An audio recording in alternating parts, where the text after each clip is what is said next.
Eu, os poetas, Etel, Calama e mais só. E Emanuel. Foi muito interessante, né? A igreja lá está em franco crescimento, está se instalando um grupo discipulado, projetos de abrir certas células na sétima e mais da oitava região, que aconteceu lá também.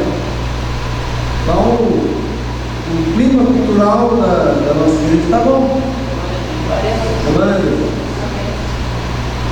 Bem, antes de ler o texto, vamos imaginar sobre essa questão do clima do tempo. A gente, vivendo aqui, você percebe as variações que acontecem no meio cultural. O espírito do tempo, por exemplo, no Rio de Janeiro, nesses dias, uma massa, não, parecia uma massa única pulando, assim, coisa incrível, né? E tanta gente envolvida naquele assunto do carnaval. Então você olha assim e diz assim, estou perdido. Você olha no ano 415, o assassinato da Hipátia, a última cientista grega, uma mulher de 25 anos, cujos tratados científicos foi observado por Einstein e vários outros, como uma das maiores cientistas que já existiu no mundo.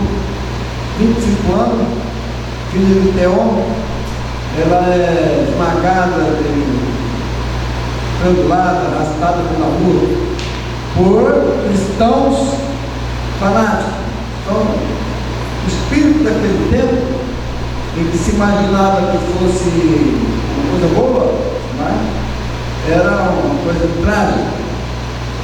E isso levou a muitas críticas. Bertrand Russell, por exemplo, ele pergunta: será que a religião fez contribuições úteis para a civilização? Ele viveu até 1970. Ele conheceu as duas guerras e estava observando a questão religiosa. Então, olhando o mundo assim, desse ponto de vista, realmente é uma coisa para se fazer com calma e com isenção, sem querer pessoas o cristianismo resolveu tudo, etc. Poderia ter resolvido, mas fica realmente a pergunta. Se você pega já no ano 415, quando Teodósio declara a religião oficial e há uma decadência moral profunda, digamos, pior do que o carnaval do Rio de Janeiro, que eram cristãos que se achavam melhores que os outros, também melhores que os pagãos, né? Mas não pensaram duas vezes para invadir o templo pagão, pegar uma jovem cientista e esmagá-la, estrangular, arrastar o corpo pela rua e depois botar fogo. Né? Aí vejo como o espírito de cada época é estranho. Muito mais estranho quando parece que está tudo sendo cristianizado e acontece um ato pagão mais violento que possa se imaginar, que é o assassinato de Hipátia. Agora, se você vê aquele, tem uma foto antiga, que aparece só Platão, Paulo, Nório, não sei se vocês já viram, e aparece uma mulher vestida de branco, todo mundo está olhando para só Platão, mas ela faz assim, ela olha para o povo, dizendo: o que aconteceu? E a Hipátia que foi colocada posteriormente nessa foto. Um dia que vocês olharem a foto, vocês vão ver uma mulher vestida de branco e olhando de lado, que a Hipátia foi assassinada por cristãos fanáticos. Digamos, esses cristãos não eram lá tão cristãos, né? Jesus ensinou isso. Então, eram pessoas que se diziam cristãs porque Teodósio declarou o cristianismo como religião oficial. Por isso que a religião oficial do Estado é uma coisa tão importante. A pessoa tem um Estado, tem uma religião oficial, católica, anglicana, protestante, esse negócio. O Estado cuida do Estado, a religião fica fora disso. Então, primeiramente, temos que ficar de olho no espírito do tempo. Se você ler o Estadão hoje, o premier polonês defende para que tenha armas nucleares para dissuadir a Rússia. Está vendo? Guerras, mais guerra. E o governo russo tem muitas contradições. Quando eu li esse livro, a primeira vez que eu li esse livro, foi lá em Recife, meu cunhado era imperador. E ele falou: você já leu Porque Não Sou Cristão? Eu falei: não. Aí ele me deu o livro. Realmente é um livro que suscita profundas dúvidas, não é? Se a pessoa tiver medo, melhor não ler, até deixar na tela. Porque ele faz crítica pontuais a muitas coisas que Jesus falou, a existência de Deus, a sabedoria, isso tudo, ele aborda. Mas ele tem, por exemplo, tem várias contradições. Mas eu notei uma que você tem que olhar essas coisas que acontecem no tempo e não ter medo. Por exemplo, se você vai na faculdade e tem medo, talvez você não pode ir além do curso primário. Se você for fazer curso de pós-graduação e você tiver medo, você vai sair de lá ateu. Vai sair de lá com sérios problemas. E às vezes isso acontece. O Michael Lloyd Jones, eu viajei lendo, porque o médico foi dirigente, que ele ia ficar fazendo lá. Então, eu fui lendo o livro, 456 páginas. Então você faz uma leitura acelerada. Ele dizia que em 1930, os teólogos acadêmicos saíram da faculdade de teologia da universidade e eles, depois que saíam, se transformavam em falsos profetas. O Michael Lloyd Jones era um dos melhores pregadores da Inglaterra naquele período. E depois veio a guerra, eles tiveram grande dificuldade, mas ele deixou uma mensagem, direções muito importante para a igreja atual. Michael Lloyd Jones, em 1930, ele estava em plena atividade. E ele fez essa observação crítica a respeito da teologia. Agora vocês observem o espírito do tempo no cenário teológico. Então, o espírito do tempo, você olha ele em vários instantes. Você pode observar, por exemplo, você olhar como um todo, o espírito do tempo, se você olhar tudo, você vê uma ambivalência, mas você não consegue distinguir. Aí a pessoa diz: o mundo está totalmente destruído. Você olha para o Rio de Janeiro, você diz: acabou, é dominado pelo crime, né? O consentimento das autoridades, né? No Brasil tem umas coisas assim que só no Brasil, né? Então você olha assim: mas o que é isso? Então, o tempo, se você for analisar o espírito do tempo, é um horror, né? Mas se você tem que olhar também e ver essa divisão das coisas no espírito do tempo. Existe o reino de Deus agora e ainda não. Então, para isso que há esse estudo da distinção do Olam Hazel, que é o tempo da agora. Jesus dizia que existe o tempo agora, e o Olam Haba, que é o tempo futuro. Amém? Considerando isso, agora vamos ler aqui o texto do Provérbios 2, versículo 22, aqui, 22, do 20. É uma Bíblia judaica completa. Ela diz assim: portanto, você andará na trilha das pessoas de bem, e se manterá no caminho do justo.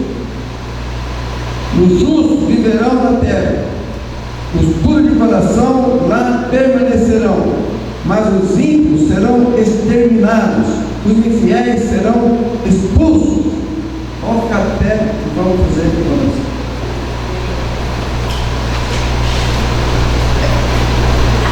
Pai, te damos graças pela tua palavra, por esse dia, pela verdade, pelo teu reino, pela vitória, pela igreja vitoriosa, pelos crentes vitoriosos que não temem, são corajosos, que enfrentam a luta e são mais que vencedores. Nós te damos graças em nome de Jesus.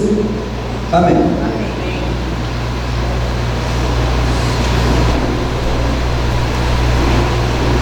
Então, a primeira coisa que nós temos que refletir, mediante esse texto e vários outros, é a ideia de um mundo perfeito, mas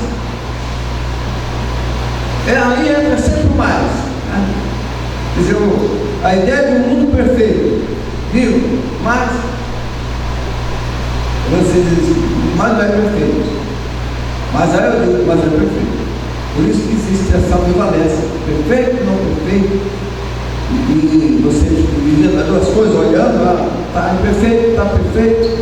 E você olhando assim também tem um paradoxo. É agora, mas não é. Então, não é como nós gostaríamos que fosse, mas isso não é motivo para desânimo.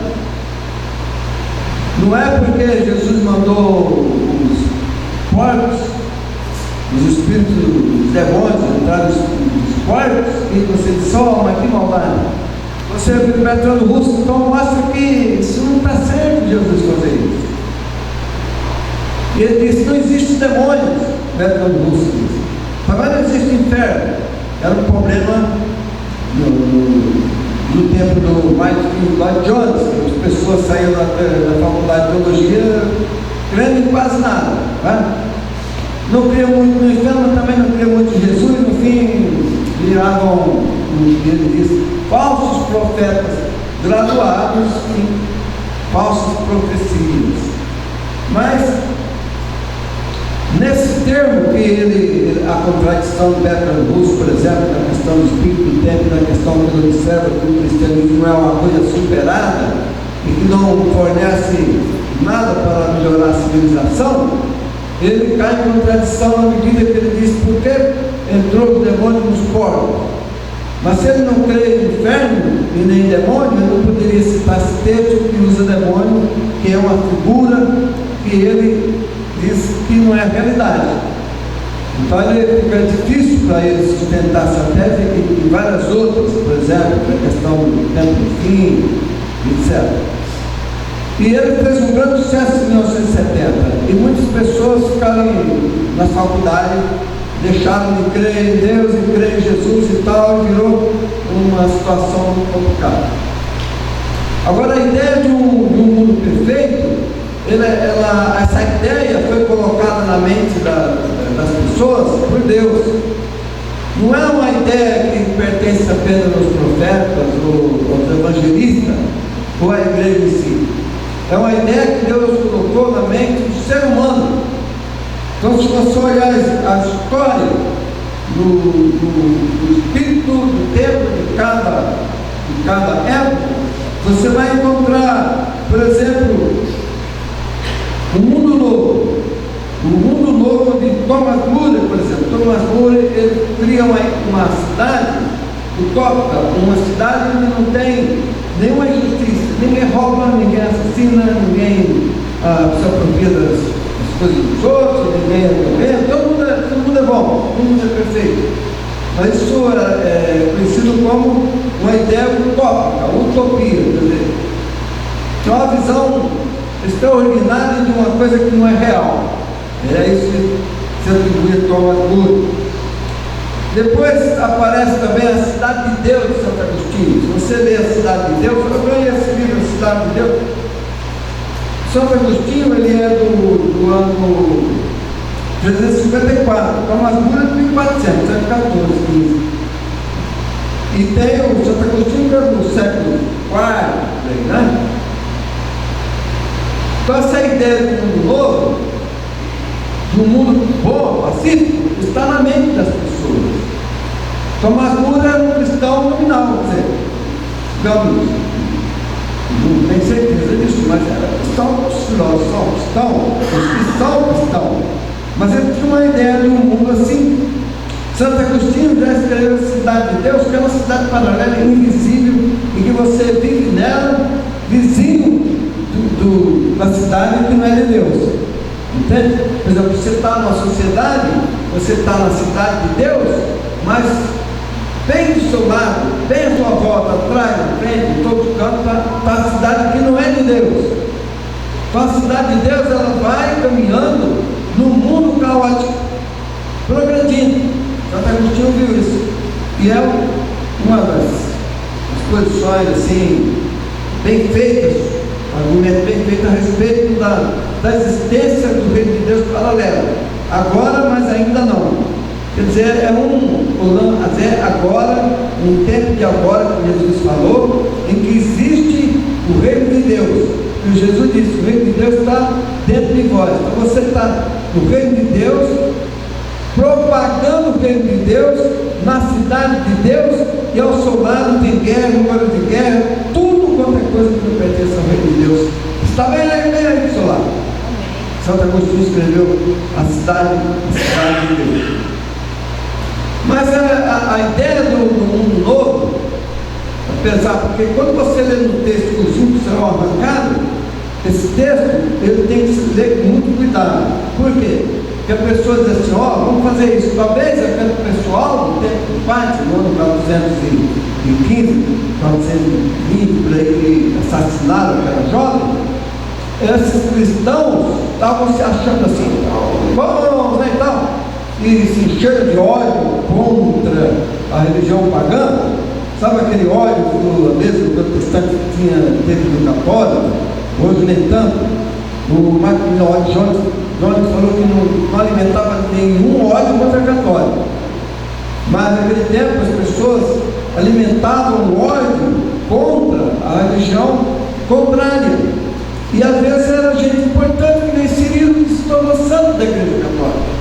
Mas ele veio do deserto, do monastério, e ele alimentou um ódio, cultivava um ódio contra os pagãos. A Lucia dele aprendeu isso também, né? Mas ele alimentava um ódio. E esse ódio foi crescendo. E quando ele chega na Alexandria, ele faz vista grossa para aquelas manifestações dos cristãos fanáticos contra a religião antiga, que era a filosofia. A Hipátia procurava mostrar que Deus existe através da matemática. Era um princípio platônico do par e o ímpar. Quando chega o ímpar, o passar, de forma quando entra o mortal e a mortalidade sai, e o seria então o mundo. Ela trabalhava com essas ideias, que hoje já ninguém acha que seja só pagão, etc. Mas naquele período, o espírito daquele período, dos cristãos que existiam naquele período, que se achavam muito bons, muito superiores, era de matar o oponente. Cirilo fazia vista grossa, ficava olhando que nem o Rodrigo Pacheco, que era presidente do Congresso, né?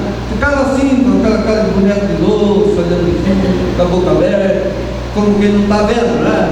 Os prisioneiros do centro. Pacheco era um tipo Cirilo, isento, olhando no ar, até não estou aqui, aquele rosto de boneco de louça, aquela coisa.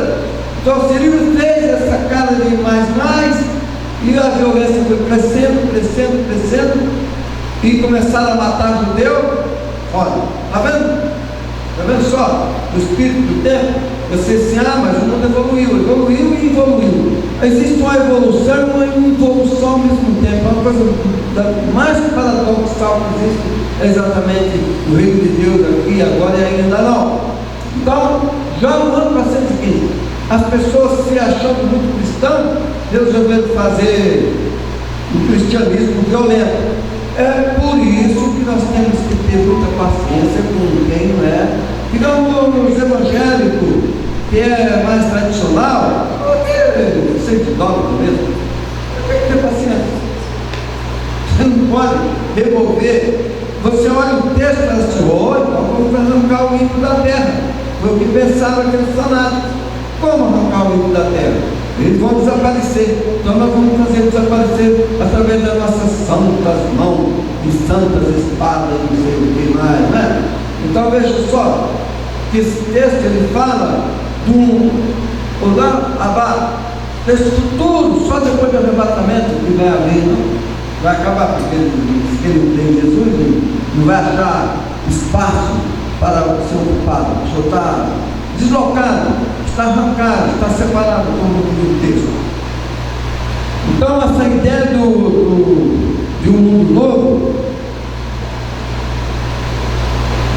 logicamente um mundo que vai exatamente retratar o texto, quer dizer, os puros de coração lá permanecerão, mas os simples serão exterminados e os infiéis serão expulsos. Às vezes a pessoa tem essa ideia, vamos fazer isso, vamos fazer um mundo só para...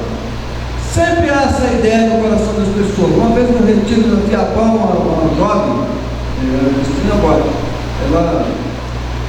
ela ficou muito impactada e falou, olha, né, irmã, uma peça, ela lá conhece a Cristina Borges. Ela falou assim, olha, nós deveríamos fazer um condomínio só de cristãos, só nós, estamos na igreja, só nós aqui, nós, quer dizer, uma vida separada. Eu falei, irmã, isso é uma utopia. Eu falei, não, tem gente que acredita nisso, faz uma vida só de crente. Mas se você faz uma vida só de crente num bairro de Ribeirão, você acha que você vai para onde com isso? 600 mil habitantes só aqui. E você acha que uma vila de 100 pessoas aqui morando, tudo junto ali, só cristão, santificado, tudo santo, tudo conhece, adormece, no meio, o Vaticano, né? Você acha que vai mesmo mudar a terra?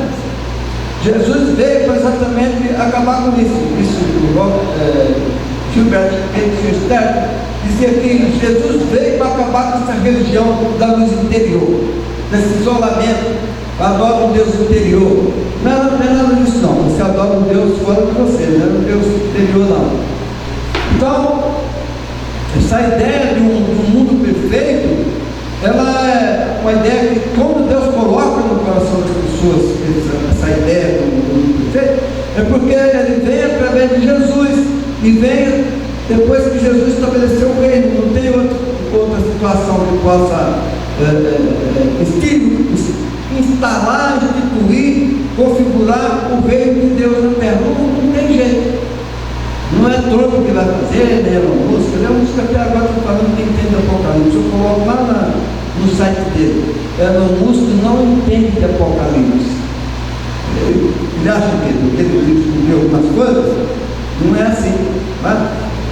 Então, a ideia do mundo bom, perfeito, ela está no coração das pessoas.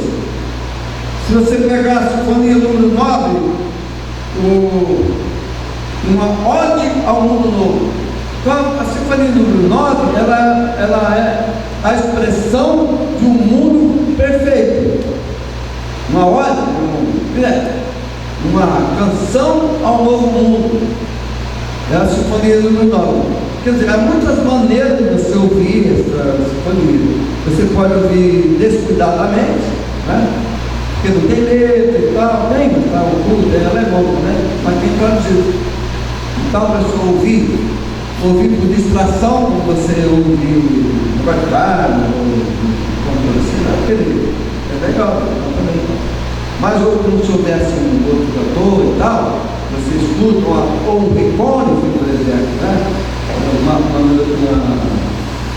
Uma sinfonia do recônico e etc.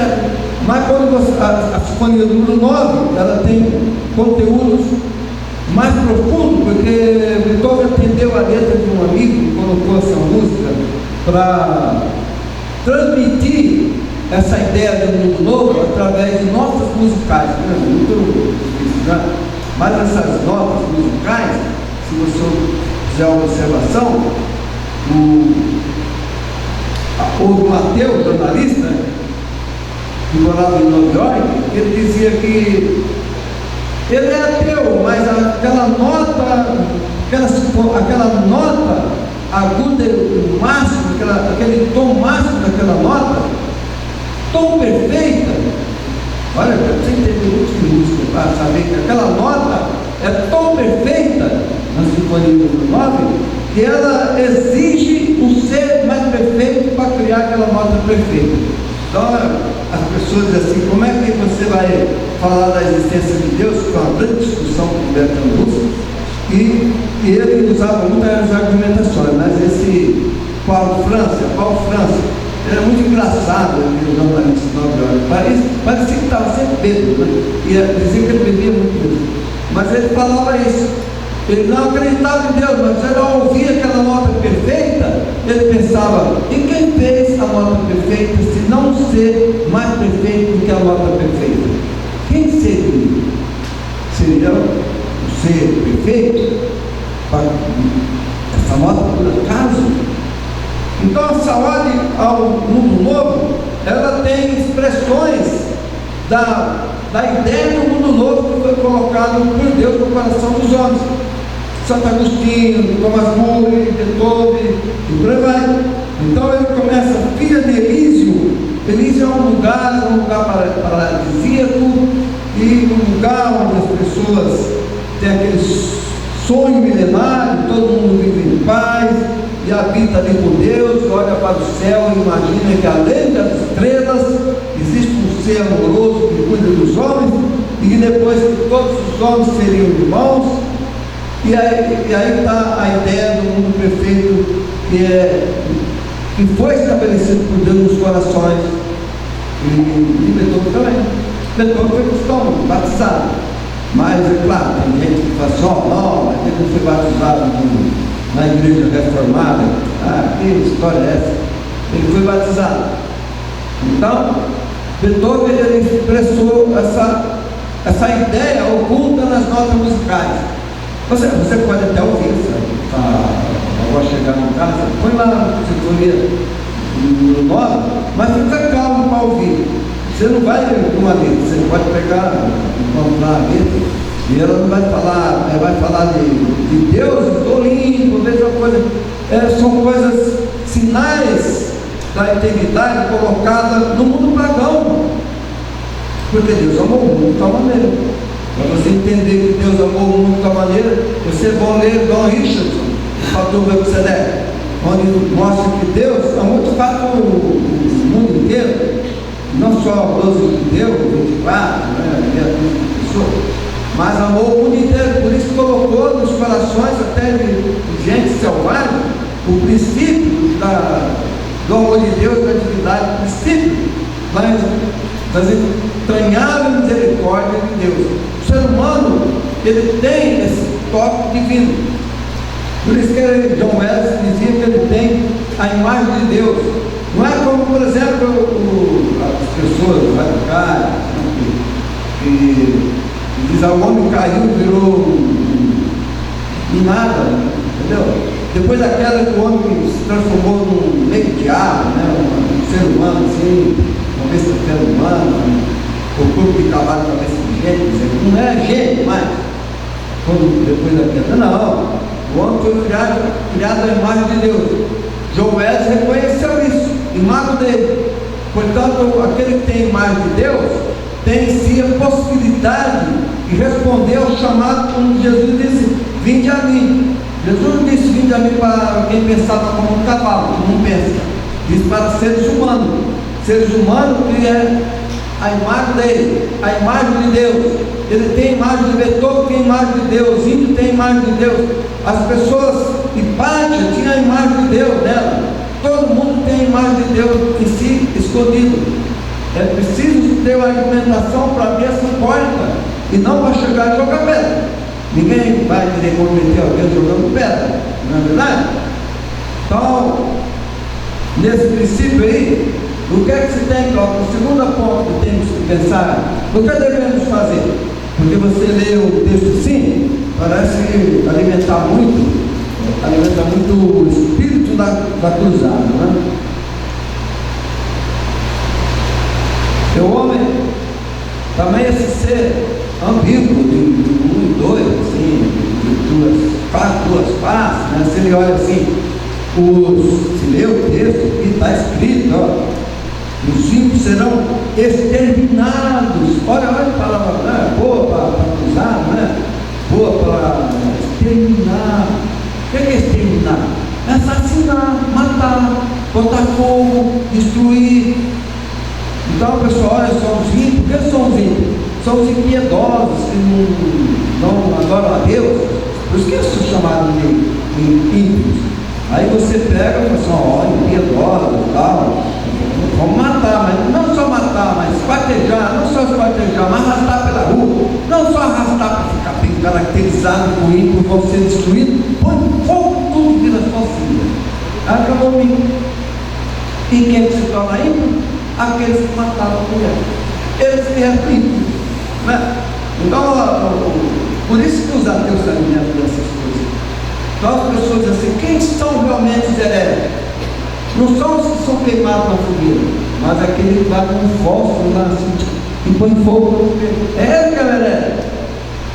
É eles que são heréticos, que põe fogo, que acende o madeiro, que põe fogo, que punha betume para poder a pessoa sofrer ser queimada a vida. Quem é o herético? É quem pôs o fogo, não é o que foi queimado. Então o que é que devemos fazer? O que nós temos que fazer é exatamente como nós pregamos lá no século I. Erguer o tabernáculo caído de Davi. É uma coisa muito interessante, porque o que temos que fazer é exatamente essa expansão do tabernáculo reerguido de Davi, em que todos os povos participam. Olha, você vê que coisa interessante, que Deus não manda reerguer o templo de Salomão. É muito diferente do templo de Salomão, do templo de Davi. O templo de Salomão é uma coisa suntuosa, outra para todo lado. Por todo lado que a pessoa olhava, é outro. E além de ter todo de ouro, etc., muitas imagens de ouro, etc., lá tinha muitas imagens de ouro. Mas ele não adorava, por isso que a pessoa tem que ter cuidado. O templo de Salomão estava cheio de itens diversos, touro, zebro, etc., tudo de ouro, mas era do mesmo jeito. Mas não adorava, é verdade, mas era tudo de ouro. Mas olha que Deus olhou para o templo, era beleza. Mas Deus olhou para o tabernáculo de Davi, que lona e tinha árvore só. E ali o povo tinha comunhão, comunhão com todos. Então, o que temos que fazer para mudar o pensamento é exatamente introduzir esse princípio do tabernáculo de Davi representado nas células discipulares, nos grupos de estudo. Porque no grupo de estudo, quando você abre a Bíblia, você abriu a porta do tabernáculo. Sabe quem tinha a ideia do tabernáculo ao abrir a Bíblia? Porque não faltou o Melquisedeque, o Dom Richard, ele diz, chega numa tribo e começa a falar, ele fica lá, mora lá para tentar comunicar o evangelho daquela tribo, e via que eles tinham uma ideia, sabe qual era a ideia deles? Que eles seriam visitados, olha só, seriam visitados por um homem branco, geralmente os missionários eram tudo branco, americano. Então Deus usou o termo que estava no contexto digamos, do daquele tempo ali. Quem era o missionário? Quando você falava missionário, você lembrava do quê? Um homem branco com a Bíblia, não é? Era americano, né? E aí os índios sonharam, olha quem sonhava lá, pessoas religiosas da tribo, que na época do ano 415 ia para a fogueira na Idade Média. Mas ali estava, eles sonharam e vai vir um homem branco com um livro de capa preta, tinha um livro, e olha, ele vai fazer uma visita. Quando ele chegou, ele sabia de uma história mitológica dos índios. Os mitos são muito interessantes nessa oportunidade. O mito era o seguinte, consistia no seguinte, os índios, eles tinham a ideia de que Deus estava no caule da bananeira. Você já viu o caule de uma bananeira? Ela tem uma capa, ela tem uma capa, outra folha, não é? E você vai até chegar no miolo, não é? Então ele chegou e falou assim, olha, Deus me enviou aqui para apresentar o seu filho. Sabe o que ele fez? Fez assim, ó, pegou a Bíblia e fez assim, ó. Olha aqui, cacique, todo mundo olha aqui, ele está aqui. Olha, por que você não falou isso logo? Nós estamos aqui esperando, desde o nosso antepassado, que ele viria das folhas da bananeira. Era isso. Por que você não falou antes? Nós estamos prontos para receber esse Filho de Deus, que vem do pior contido ali dentro das folhas da bananeira, que ao prepassá-las, ao abri-las uma a uma, e elas vão fazer esse movimento aqui, ó, fazer esse movimento assim, de transcendência, de aberturas, eles vão olhar, abrir o coração e eles disseram: esse Jesus que nós queremos. Foi todo mundo batizado. Está vendo? Quem é que foi primeiro lá nos pagãos? O Espírito Santo. Foi ele que lá inculcou na cabeça desse símbolo que Jesus viria nas folhas da bananeira. Era o que eles tinham lá, irmão. E quando chega o pregador, ele abre o livro. E ele abre com a sanfona abrindo. Igual a folha de bananeira. Quando abre, a mente abriu.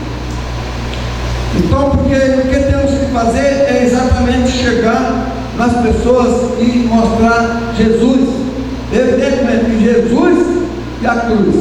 E a cruz, que a pessoa se aproximar da cruz, os pensamentos, os sentimentos, ou seja como for, eles se alinham. Tem umas vestes, então, melhoradas, transformadas, delineadas, as vestes que vai trazer essa comunhão com Deus. Essa é a missão do grupo de estudo. Por isso nós temos esse projeto lá na sétima região de abrir 200 grupos, 200 células discipulares. E lá na cidade do Vanderlei City, Vanderlei City é o nome. Vai abrir de princípio 50. Cantar um pedagogo. Porque aí o Paulo disse: olha, está difícil conduzir 14. Eu falei: mas tem que ser 200. Você não vai sentir peso. Você tem que se organizar. A gente não pode pensar em ganhar a cidade, ganhar o mundo para Cristo, evangelizar até os confins da terra, imaginando que vai jogar uma lona sobre a cidade e criar uma comunidade santificada aqui. Todo mundo que está em Ribeirão Preto agora é da comunidade de Ribeirão Preto. Todo mundo sai pela portinha, entra pela outra, tudo. Campainha o dia inteiro e tal. Não deixa esse sonho. Tem que fazer essa implantação que Jesus mandou fazer. E esse é o tabernáculo erguido da vida. É esse tabernáculo que foi reerguido. Tiago falou. Então você vai e você faz essa transformação à medida que você leva a pessoa ao Calvário, a comunhão com Deus. É o nosso dever. Por isso que o texto fala: vai lá nos que estão nas prisões, vai lá para resgatá-los. Vamos trazer esse momento do Evangelho, essa reafirmação do que Jesus falou. É a reafirmação para destruir todos os ídolos escondidos no coração do ser humano. Você pensa: bom, não tem. Os cristãos não têm. Olha, tem muito cristão que tem muito cristão que trocou Deus pela prosperidade, para o que quer. Esse era o problema com Mark Lloyd Jones. E era uma crítica do mercado russo, que as pessoas diziam: para cristão é aquele que vive bem. Era o conceito de 1923, 1929, quando ele estava escrevendo esse livro. É que cristão é o que vivia bem. Aí ele falava: muçulmano que vive bem, não é cristão. Então tem que ter uma definição melhor. Lloyd Jones teve dificuldade e trabalhou muito com isso nas discussões, nos encontros de estudo, em que as pessoas vão definir, afinal, o que é um cristão? Como assim? Olha, doidice assim, igual o cristão é o herdeiro da promessa de Deus, é Cristo, Jesus, transformação, que é uma definição melhor. E não, por exemplo, qual é o cristão? Cristão é aquele que é próximo. Por isso que tem muita gente que fala assim, a prosperidade, tudo bem, a prosperidade é uma consequência, se você serve a Deus e tal. Mas não é o sentido absoluto de ser cristão. Isso não é ser cristão. Então, o Lloyd Jones chega, imagina que ele diria hoje pessoas que fazem estudo de teologia, formam de teologia, e saem dizendo aí no YouTube da prosperidade como se fosse sinal de ser cristão. Eles falaram que ele disse que esse pessoal saiu da academia para ser falso profeta. Né? O Timóteo Keller faz uma observação muito interessante com essa questão.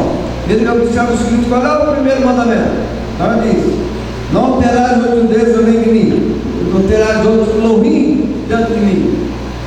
Elohim é o plural de Deus, que é Eloá, que é até feminino, né? E Elohim é deuses. Mas que o judeu santificou para ser Deus Todo-Poderoso. Então esse mandamento que você lê, não terás outro Deus diante de mim, existe uma comparação interessante com exatamente a salvação pela fé e as obras da fé. Porque não terás outros deuses diante de mim, é que as pessoas às vezes confiam não em Deus, confiam na sua saúde, confiam no seu poder, talvez riqueza, porque você tem que confiar só em Jesus, mas a pessoa já não se importa muito com essa questão, nem mesmo se foi perdoado ou não dos seus pecados e tal. Por quê? Porque parece que isso já não tem significância.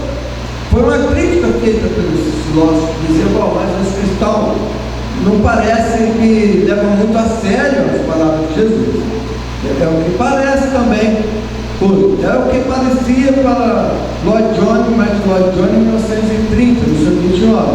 Mas que os cristãos não davam muita importância ao Evangelho de Jesus, nesse significado bem primitivo, bem ali nas páginas do Novo Testamento. Que você buscar a Deus e crer somente em Deus, o primeiro mandamento, tem equivalência com Romanos 3, 4, que fala da salvação pela fé de Abraão, não somente pela fé, mas também com os frutos da fé, em que as pessoas não se preocupavam assim em 1930. E às vezes no nosso tempo muita gente não tem essa preocupação de estar salvo por causa de Cristo, que Cristo é o centro, mas eles começam a fazer construções teológicas diferentes, de tal forma que as pessoas parecem que ser cristão é ser próximo. Parece que isso é tudo, né? E não é. Isso não é tudo, é uma mera consequência. E como diz, não terás outro Deus diante de mim, é a mesma coisa que fala lá em Romanos, salvação pela fé e também com frutos. Isso é o primeiro, digamos. Agora, o segundo a gente tem que imaginar essa transposição do caos para um lugar novo. O lugar novo, já vimos, estava nos corações das pessoas, até de todo, que é um órgão do mundo, muito interessante, né? Eles pensavam nesse mundo onde todos são irmãos, vivem em paz, creem que além das estrelas habita um Deus amoroso que, enfim, cuida do povo e que enviou Jesus, etc. Então esse tempo futuro, essa transposição do caos para a estabilidade, ela vai se dar no tempo futuro, como nós falamos, no tempo futuro. Quando será? Bom, ninguém sabe, né? Ninguém sabe, é bom que não sabe.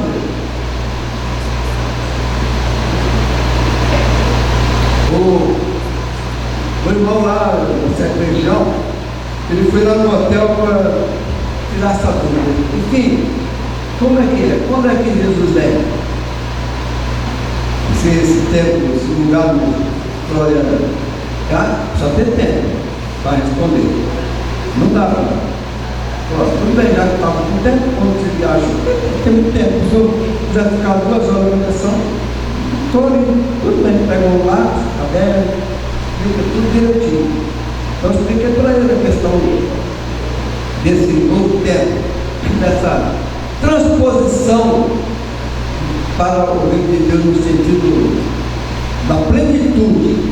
Então eu vou falar para vocês, eu falei lá, quem, por exemplo, viu a mensagem já sabe. Mas nós temos que fazer, observar tudo, todo o quadro, como é que a pintura desse quadro transcendental. Você tem que olhar a palavra de Jesus, a palavra do apóstolo e a palavra do cientista. Porque Deus deu sabedoria para o cientista também. Então você olha para a palavra de Jesus e diz: olha, quando o sol, quando a lua perder sua claridade, porque o sol apagou, a lua perde a luz. Aí virá o tempo como diz algum cientista, o princípio da escuridão, gelo, e a vida fica inviável. Aí então Jesus disse: então verão os céus os nossos filhos do homem. E pode ser exatamente a cruz. Quer dizer, esse momento é um momento que não tem mais nenhuma oportunidade de mudar coisíssima alguma. Existe um projeto dos cientistas dos Estados Unidos de fazer uma camada de metal, algo assim, material protetor, para proteger a Terra dos raios solares do petróleo. Olha o sonho dele. Por que eles estão sonhando isso? Porque vai acontecer. Os grandes bilionários já têm boom construído debaixo da terra. Vai ficar ele e os dólares lá com ele lá, no buraco. Vai adiantar nada. O homem só é rico se existir a sociedade. Vai fazer o quê? Você tem R$1 milhão no buraco para você fazer chupatinhas, o cara nadando no dinheiro, até chupatinhas. Então, de forma que eles estão querendo fazer isso, porque eles já imaginam. Então eles acham que é um ambiente que, porque o homem está criando tudo isso. Isso é o princípio da entropia crescente. Tudo que tem luz própria vai perder essa luz, essa energia. O Sol tem energia própria, bilhões, trilhões de vezes maior que a Terra, é como uma cabeça de alfinete, quase num ambiente desse tamanho assim. Tá? A cabeça de alfinete é a Terra, tão grande, tão bonitinho, você para não ver. Então, qualquer movimento do Sol desaparece. São explosões atômicas constantemente, ele está explodindo, ele está na entropia crescente. Então Jesus disse isso, e Pedro disse, Pedro 3,10 parece, que os elementos do céu se dissolverão, quer dizer que é bomba nuclear, não jogada pela luz, mas a fissão nuclear do próprio cosmos, do universo, que vai produzir, eles se derreterão. E um cientista em 1850, ele disse o seguinte, que o universo está morrendo e vai desaparecer. A sociedade científica ficou escandalizada, mas ele fez exatamente o mesmo cálculo. Ele fez os cálculos que Jesus e Pedro disse, que o que tem energia própria tende a perder energia. A lua não tem energia própria, não tem nada para perder, ela simplesmente se apaga. Mas o Sol tem energia própria. Tudo que tem energia própria, como nós, todo ser humano vai na entropia crescente, vai se acabando. Você cansa, você faz a viagem, cansa, não é? Eu fiz a viagem, chego, não dá vontade de ir em lugar nenhum, nem almoçar fora, nada. Eu almocei tanto fora que eu não sei, almoçar fora, da onde? Eu já vinha almoçando fora 7 dias. Você fica. Então, o que que acontece com esse mundo aí? É o que o Augusto diz. Então você olha a configuração, Jesus, Pedro e o cientista. Falei, aí você vê que o mundo não precisa prestar atenção nesse pessoal de outubro. Em outubro o mundo vai acabar, setembro chega e tá, o mundo vai acabar, depois não acabou, parece que esse povo é sonso.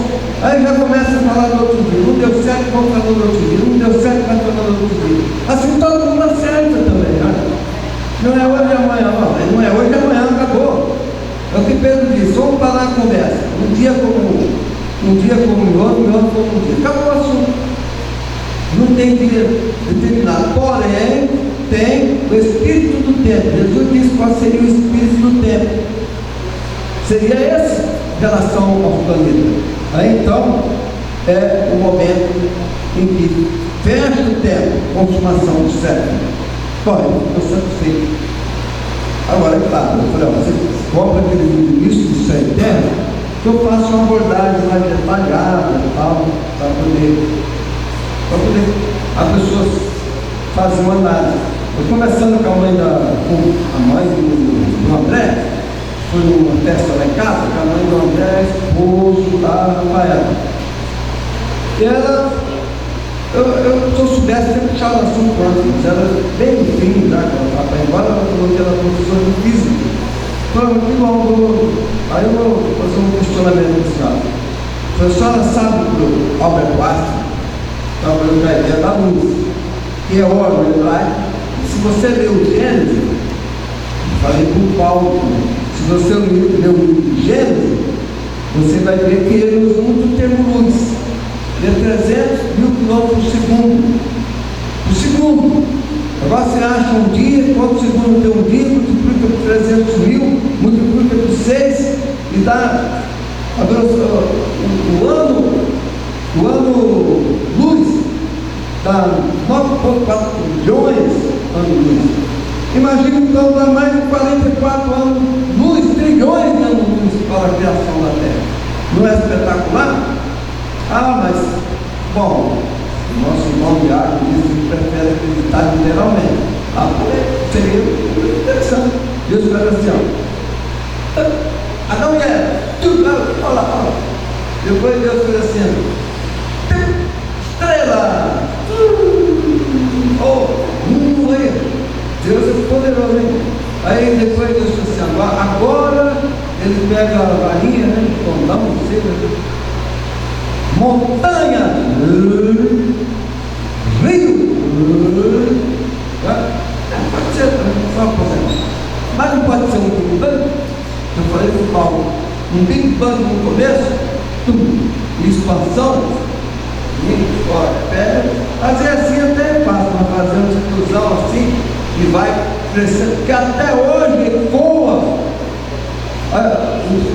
ressoa e ecoa a explosão inicial, e ela vai, o mundo está em expansão, não tem como medir o mundo, ele cresce todo dia, todo segundo ele está em expansão, mas ele vai assim, depois vai fazer assim, o Big Cruz, que é onde Jesus disse do Sol, que quando o Sol perder a sua luz, ele perde energia. Quando ele perde energia, a vida fica inviável. Só existe vida aqui por causa do Sol. Você tem reclama que às vezes ele exagera um pouquinho, né? Fica muito quente, calor. Mas a vida sem Sol não tem vida. Então aí Jesus vem. Então ele deixou muito claro isso. Para definir assim o espírito do tempo. Como estaria exatamente para o tempo configurado, a configuração do tempo. Então o mundo assim pensado, esse mundo pacífico, é utópico. Mas essa coisa utópica é uma necessidade. Por quê? Você tem essa necessidade, não tem? A gente procura o tempo todo o bem-estar nosso e de todos, não é verdade? Você procura que as coisas estejam bem, não é verdade? Por isso que essa utopia que a pessoa do Beethoven no outro, ao mundo pacífico, Elísio, é uma mitologia, um lugar pacífico, flores, céu limpo, sol normal, todo mundo irmão, é um Aliás, eu mandei para a minha médica, eu mandei um comentário, você entendeu? Eu mandei um comentário, da Sinfonia número 9. Ela falou assim, olha, que coisa, demorou para você mandar coisa boa, uma coisa interessante, a minha música preferida, médica, né, eu gosto de tal. É isso aí. Então ela falou que é muito interessante mesmo, que coisa interessante mesmo, Sinfonia número 9. Só que essas pessoas, às vezes, ou tem, supostamente tem, e às vezes tem mesmo uma mente meio sofisticada. Então você tem que ter um argumento para tocar um deles também. Bem, se diz cristão, e tal. Esse livro de Provérbios é o livro bonito, essa Bíblia judaica. Bíblia judaica completa. Vamos ler de novo. Portanto, você andará na trilha das pessoas de bem e se manterá no caminho do justo, porque existe o caminho dos injustos, certo? Depois, os justos viverão na terra. É interessante essa palavra, então, que a terra, vamos lá de cima, a terra passará com o tempo todos prontos. Os elementos da terra serão atingidos, mas não se imagina que Deus vai pegar a terra, transformar ela numa bola de fogo e projetar ela a 300 mil quilômetros por segundo no espaço infinito e ela desaparecer. Faça que Deus vai desaparecer assim. Será atingida, purificada no fogo, mas não vai desaparecer. Eu acredito assim. Não tem problema nenhum. Ah, o novo céu na terra também. Ela será nova. E a nova Jerusalém, que é outro estado. O novo céu na terra, a nova Jerusalém, são lugares. Os justos viverão na terra, os puros de coração lá permanecerão, mas os ímpios serão exterminados, os infiéis serão expulsos. Aquele sempre provérbio que é o muito leite falado para o Talmudim, e sempre fala que é o bem, né? Bem, filho, pode ser neto, pode ser cidade, pode ser muita coisa, não é só filho não. Bem, filho, neto, o edificador, o livre, céu, é o B. O B é o edificador de terra. Você faz no discipulado, você é o bem. Bem, mas o bem quer dizer filho. Então, irmãos, olha, nós vivemos no mundo assim, ele é paradoxal. Ele está aqui, dá um passo. Ele escreve aí um vídeo lá da igreja de Atila, e eles já estavam uma profetisa lá que fazia confusão, né? Então não está assim, ele falou assim, eu conheço suas obras, suas paciências, mas você tolera essa nossa profetisa aí que não devia fazer para você na igreja. Então a pessoa tem um passo, entendeu? Você anda ali, caminhando, por isso que o caminho é estreito. É estreito. Então você vive numa época que você tem que ter, até no evangelismo considerado fast-food, Jesus rápido. Fast tudo rápido. Fast pray, a oração rápida. Aí eu estava vendo o Carlos estava contando, e eu falei, ó, fast pray, rápido, tudo rápido, cura rápido. Tem um caso dele, vou contar um caso. Eu escutei o caso dele, o rapaz estava com o joelho inflamado, e ele estava ali na hora, ele já falou, orou, na hora ele curou o joelho do homem curado, em nome de Jesus, amém, e pronto, é isso aí. Eu vim andando agora essa semana, e vinham na rua ali, perto do Santander, e passou uma senhora conduzindo um jovem. Rapaz, uns 20 anos no máximo, só olhando para ele, perfeito. Mas eu vi que ele está sendo conduzido pela mão. Olha o rosto dele, tudo bem, mas ele, entendeu? Aquele jeito, né? Aí eu fui para dar uma mensagem para ele, mas aí não deu tempo, ele atravessou a rua. Eu falei, bom, então vou entregar nessa hora. Mas aí eu falei, vou alcançar. Quando eu passei a atravessar a calçada, eu passei na frente dele. Passei na frente dele e falei assim, o que esse rapaz tem? E a senhora tão simpática com você, mãe. Aí eu tenho um cerebral. Um rapaz com que? Não, olha, como é que. Você vê como é que o mundo decaiu? Por isso que o Bertrand Russell não entendia a natureza decaída do mundo. É o pecado que fez o mundo cair. E com ele trouxe espinhos e abrolhos, tudo essa coisa ruim que existe por aí. É doença para cá, é doença para lá. Mas é uma oportunidade também de orar para poder conhecer a glória de Deus. Você vai orar. Então como é que você faz? Você diz assim, bom, vou convidar ela, você dela, esse rapaz na igreja, num culto solene, às 9 horas, vai ter a oração dos enfermos. Sabe? Geralmente a pessoa chega em casa, não é? Então, o que você tem que fazer? Irmão, chegou uma época que tem que ser assim, tudo relâmpago. E a oração relâmpago também. Não dá tempo de você dizer assim, olha, domingo vai ter um burro, e você vai lá. Pode fazer uma campanha de cura, de trazer um multidão doente e orar por ele. Você pode fazer uma campanha assim, também vale. Lá teve, lá em certa região, o Paulo, ele colocava nessa situação, entendeu? Eu nem fui preparado para isso, ele falava, agora vai ser curado. Quando fala, acontece, entendeu? Quando ele falou, pronto, está feito. Ele falou, quando você se levantar, será curado. Quando as pessoas foram na frente, estavam curadas. Foi eu curei. O Senhor curou pela fé deles. Só confirmar. Teve um lá que disse, olha, eu sou lá de Guarda-Roça, há muitos anos, tinha uma dor de cabeça infinita. Tocou até hoje, etc, tudo. Então a pessoa tem essa oportunidade. Aí eu cheguei para ele e falei, olha, aqui está a mensagem, é um folheto especial, né?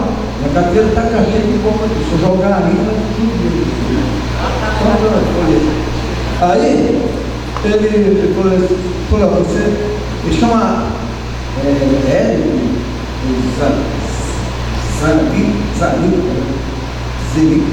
você está curado. E ele está entendendo. Em nome de Jesus. E aqui está a mensagem. E você vai embora.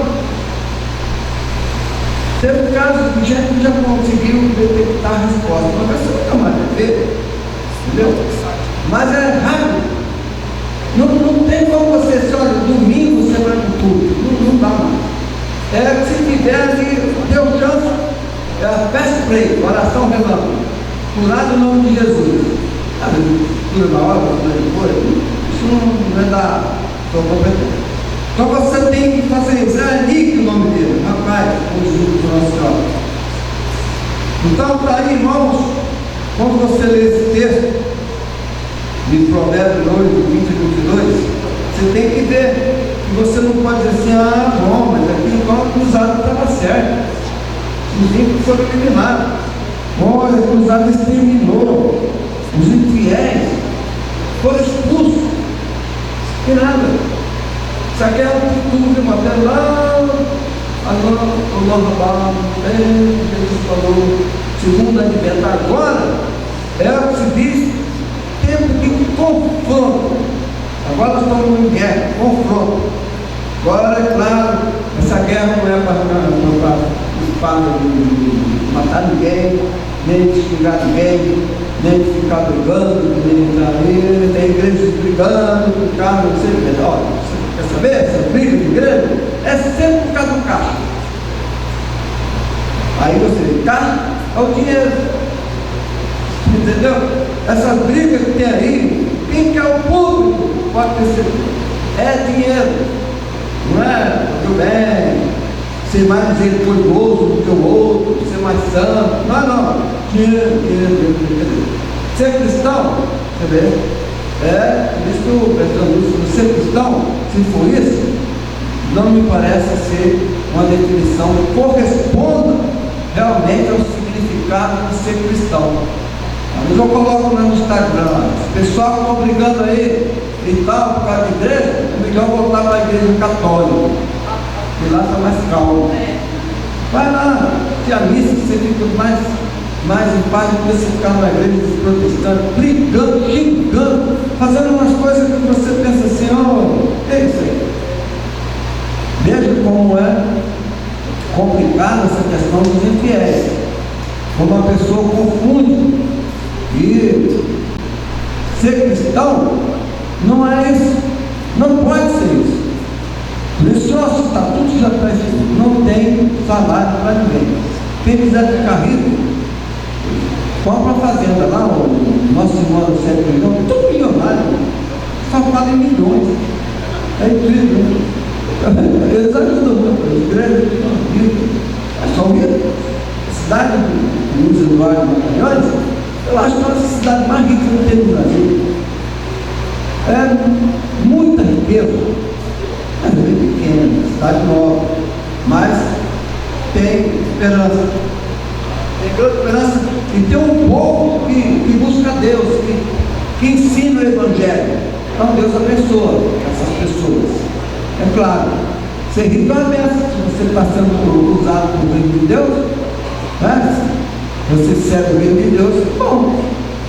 Porque senão, o que adianta ser todo mundo pobre? Ninguém ajuda ninguém, todo mundo passa fome. Então, tem que ter Deus da riqueza para você ajudar os outros. Isso é que é a bênção de ser rico. Então lá tem essa força de fazer discípulo, de transformar o mundo. Quer dizer, nós estamos diante desse desafio. O mundo é ruim, é mau, mas nós temos ousadia, coragem e planos para mudar o mundo. Nós acreditamos que podemos expandir a cidade de Deus que o Senhor permitiu. Vamos expandir, aliás, estamos fazendo isso. Vamos fazendo isso, amém? Vamos ficar de pé. E possa Deus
nós te damos graça pela tua união aqui com